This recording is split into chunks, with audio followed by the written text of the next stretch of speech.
My vision is at this point in time very poor. My left eye is just totally blurry. My right eye, if I can get something close enough, I can see it quite well, but from a distance, not at all. So if I'm walking down the street, I can't recognize people or read signs or anything like that. So someone would have to get pretty close to me for me to recognize them.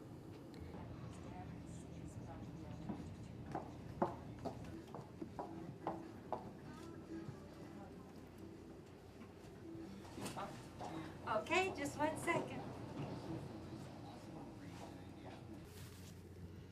And so we're going to inject that right there. 1,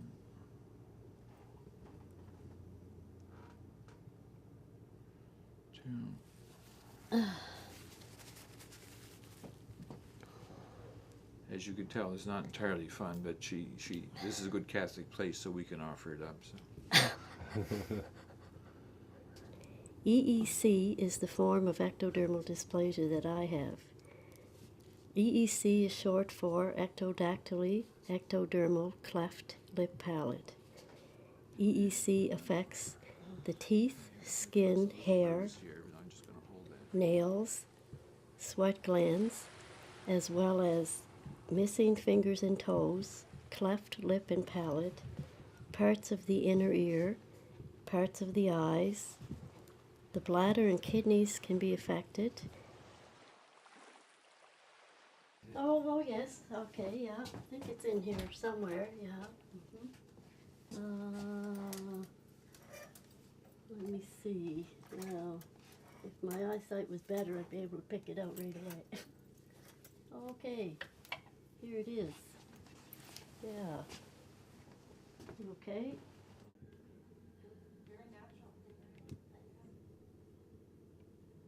This was when I would have my surgeries over the years, and I knew that it would be a long hospital stay or a long recovery. I would need something to do to, keep my mind off the pain, etc. So I would think about an outfit that I would want to make, and this lace was, my mother had a dress from the late 50s, early 60s that had this beautiful lace.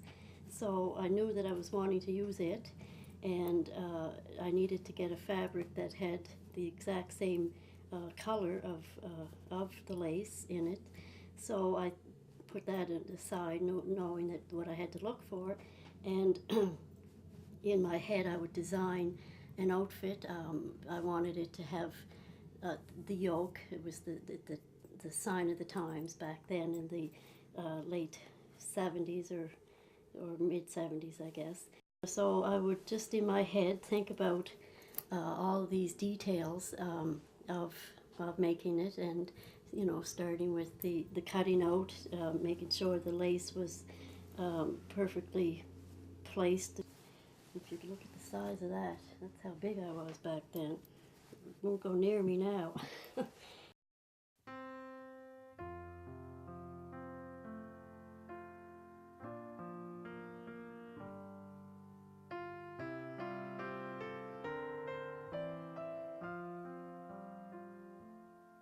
I'm from a small town in Nova Scotia, and I was born in the early 1950s. I had several surgeries on my hands and feet when I was younger. No one knows for sure, but it is estimated that 7 in 10,000 babies are born affected by an ectodermal dysplasia. No one knew anything about the syndrome. I never met anyone with EEC or heard of anybody with my condition. It wasn't until my early 50s that I met someone with EEC.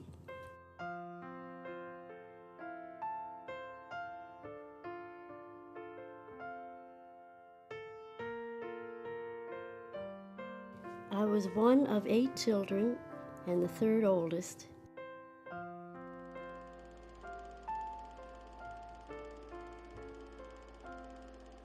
And I liked bossing my 5 younger brothers around.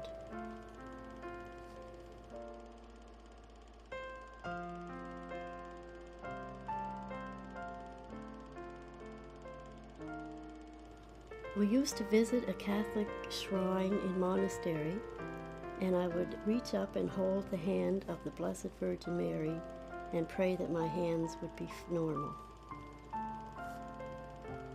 When I was having a hard time growing up, being bullied or being sick, etc., I would think to myself, hang in there. God made me for a reason, and that reason will be revealed to you someday. It was tough. In a small town, I remember being told once that I was walking home from school and I ran to catch up with this girl who lived in the neighborhood to walk home with her, and she, when I caught up to her, she said, "I can't walk with you. My mother says I can't hang out with you because you're different." And so I stopped and I let her walk ahead, and I was puzzled by that. And at the time, I thought that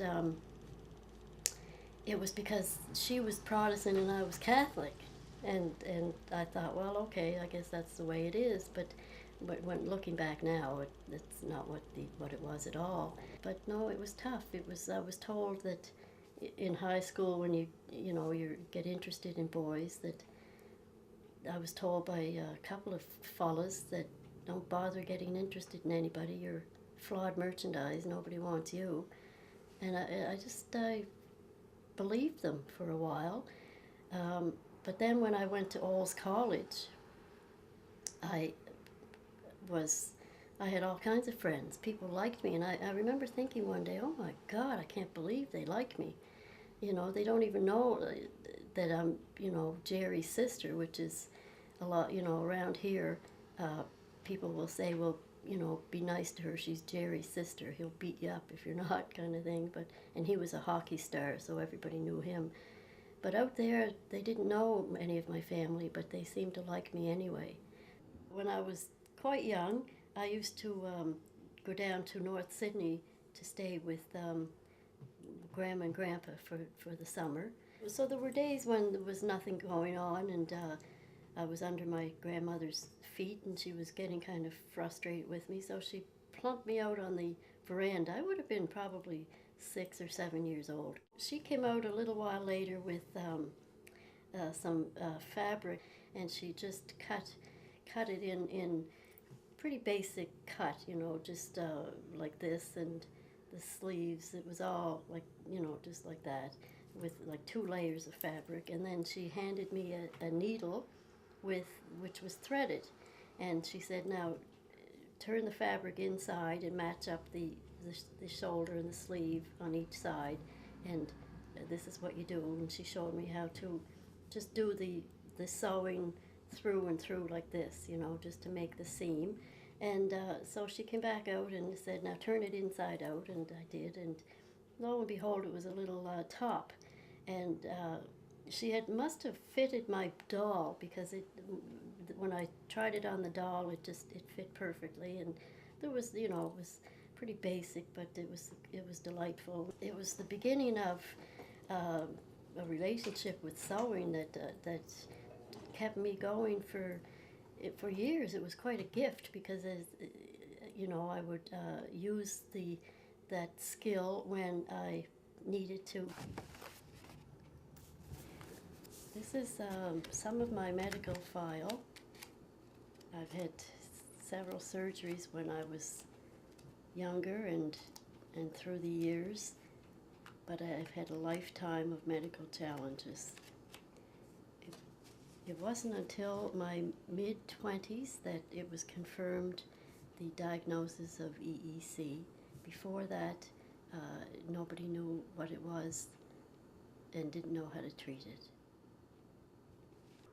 On my 30th birthday, my cousin told me that my condition was caused by a drug that my mother took when she was pregnant with me.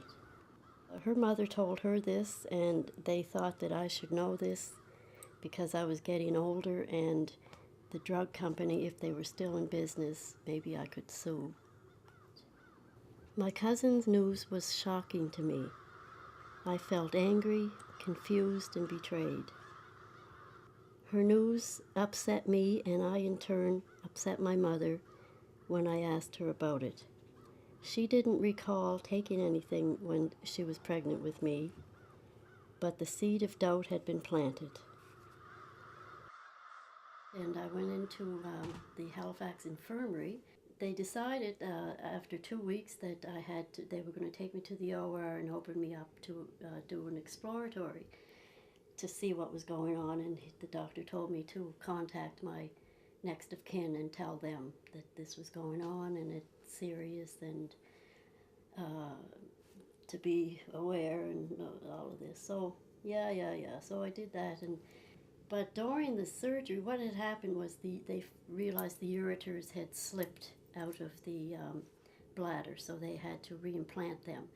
And I was on a catheter, and they were force-feeding fluids, and they were giving me this syrupy, sweet, awful stuff. And every couple of hours, one of these things would land on my tray, and they'd tell me to drink it, and it's like, oh my God. So I wasn't doing that well recovering, and so the resident came in one Friday and said, the tubes are not clear. They could tell because I had the catheter, and it was still quite red. And he said, you're not drinking enough. And I said, well, I can't drink that stuff. It's just too sweet. And he said, well, what would you like? And I said, I'd like some beer. So he went out, and just as a joke, I said that to him because he was, and he went out and landed back a few hours later with this bag, and in it was a 6-pack of beer. And he said, now I don't want you to show the bottles, just pour the beer into one of these these cups that they gave me before, and but don't let on that I brought this to you. So of course I had the catheter in, so I didn't have to leave the bed. I poured the first beer and drank it down, and oh yeah, it was great. And then the second, and then the third, and then the fourth. Well, I got hammered, and I didn't have to leave the bed to pee. I just lied back.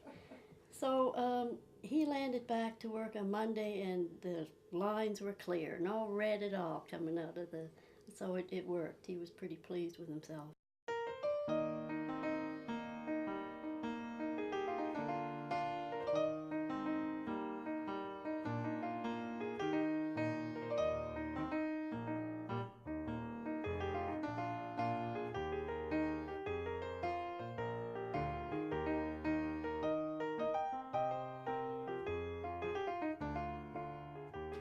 I had given up sewing for about 10 years. I just got kind of tired of it. But then in 2000, I suppose the late 90s, early 2000, I realized that my eyes were, the sight was diminishing, and I thought, well, I better start sewing to make things that I've wanted to do, that I didn't try before. So I went and bought, actually my cousin Brenda gave me a lot of fabric, and lovely fabric. So I made this little jacket, which I put a lot of detail in it, finished all of the seams inside the way that you're supposed to finish them, sewing them into themselves, and the covered button, and a lot of hand sewing.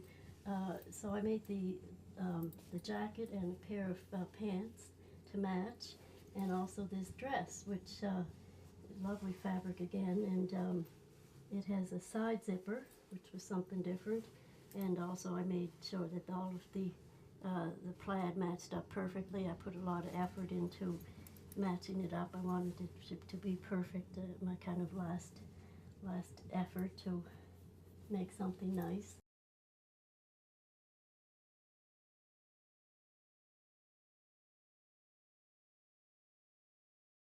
In 2000, I remember being on the phone with Joey, and you said to me one day, "What is the name of that syndrome that you have?" And I said ectodermal dysplasia, and you typed it into your computer and found the National Foundation for Ectodermal Dysplasia, and you kept saying, "Oh my gosh, Norma, oh my gosh, there's all kinds of people, and they all look like you." And so in 2005, I believe it was, you asked if I wanted to go to one of these conferences, and of course, yes, and it would happen to be in Kansas City. We went to the first session, and Jack was the keynote speaker, and he got up and started talking, and I couldn't believe what he was saying. What he was saying was exactly what I had gone through growing up. He's a year younger than I am, and he's from Oregon.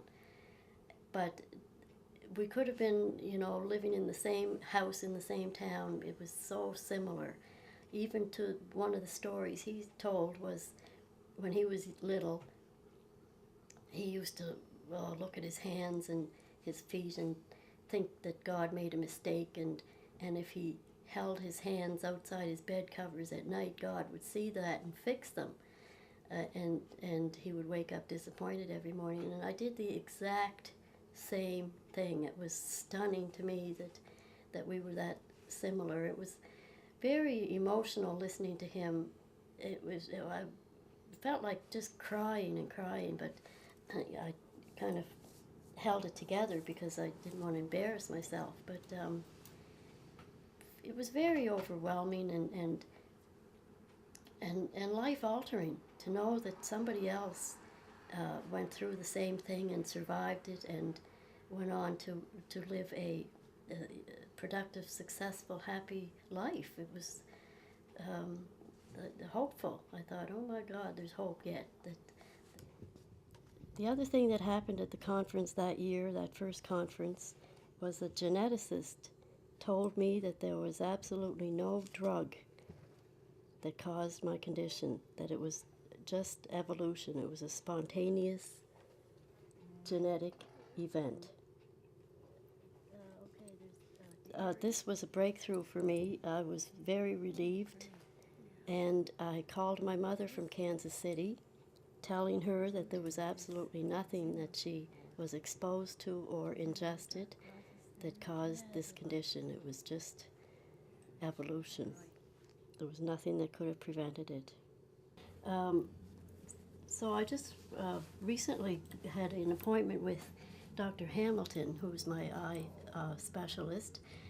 He gives me the Botox every 3 months, and I was up for him to check out the eyes. Once the Botox took effect, he could get a better look, and he had a look in.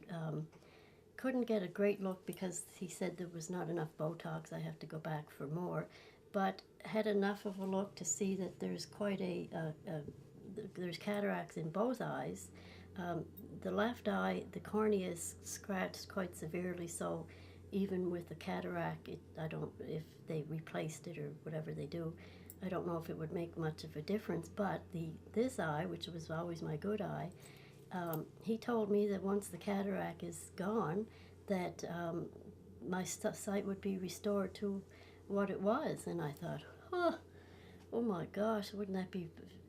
I couldn't believe my ears, to tell you the truth. And when I say it out loud, I still can't believe it. I'm very hopeful that he's right. So I can finish this once that eye gets fixed, and I can resume sewing and make a lot of other outfits that I have in my head that I would like to try again. So it's kind of it's renewed hope.